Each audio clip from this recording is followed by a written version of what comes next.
আসসালামু আলাইকুম রহমতুল্লাহ। বন্ধুরা সবাই কেমন আছেন? আলহামদুলিল্লাহ আমিও ভালো আছি আল্লাহ রহমতে। তো বন্ধুরা যে দেখতে পাচ্ছেন আমি চুলায় এদিক দিয়ে কি জানি বসাইছি, এটা একটা ডালের স্যুপ।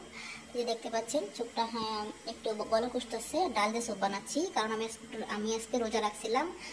তো আমি আসলে এই রমজান মাসে একটা খুব অসুস্থ ছিলাম, তো আমাকে ওষুধ খাইতে হয়েছে, তার জন্য আমি কয়েকটা রোজা রাখতে পারি নাই। তো ওগুলো এখন রাখতে হবে কারণ যেহেতু আমরা 30 রোজা, এটা অনেকে রাখে না, কিন্তু আপনাকে যদি রমজান মাসে যদি কোনো সমস্যার কারণে আপনি রোজা না রাখেন, আপনাকে পরবর্তী সেই রোজাগুলো পূরণ করতে হয় যে কটা রোজা আপনি রাখতে পারেন না।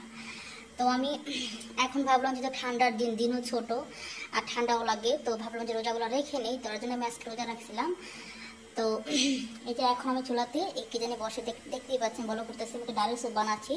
সন্ধ্যাবেলা ইফতার সময় একটু খাবো, খেতে খুব ভালো লাগবে। ডালের স্যুপটা খুব খেতে খুব ভালো লাগে। ডালটা খুব সোজা, ডালটা সিদ্ধ করে নেওয়ার পরে তারপর ধুয়ে সিদ্ধ করে নেওয়ার পরে ব্লেন্ডারে ব্লেন্ডারে ইয়ে করার পরে গুঁড়া করার পরে চুলায় দিয়ে যাও, টমেটো মাজন দিয়ে এগুলো দিয়ে মশলা দিয়ে বাস হয়ে যায়। তো এটা আমাদের অনেক আপুরা হয়তো রাখে না। তো আমার তো মনে হয় যারা রমজান মাসে রোজা রাখতে পারে না বা যে কোনো সমস্যার কারণে, আপনারা অবশ্যই 30 রোজা পূরণ করবেন, করে রাখবেন। আমি আসলে এই রমজান মাসে প্রচন্ড অসুস্থ ছিলাম, আমাকে অনেকগুলো ওষুধ খেতে হয়েছে ডাক্তারের কাছে যাইয়া, তুমি রোজাগুলো রাখতে পারি নাই। তো আজকে আমি রোজা মানে এখন থেকে রাখা শুরু করছি, যেহেতু আমরা মুসলিম রাখতে হবে। এটা যার যে ব্যক্তিগত কেউ রাখে বাট আমি রাখার চেষ্টা করতেছি। তো যাই হোক, আপনাদের কাছে শেয়ার করলাম। অবশ্যই যারা রোজা রাখেন বা রমজান মাসে রাখতে পারে না, পরবর্তী মানে পূরণ করবেন, হয়তো আমাদের 30টা রোজা পূরণ হয় না। হ্যাঁ, তো তার জন্য আমি ভাবছেন আমি রেখিনি, যেহেতু আমি এখন সুস্থ আছি আল্লাহ রহমতে।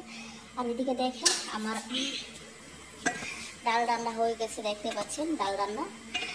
তো যাই হোক বন্ধুরা, আল্লাহ হাফেজ, ভালো থাকবেন সবাই।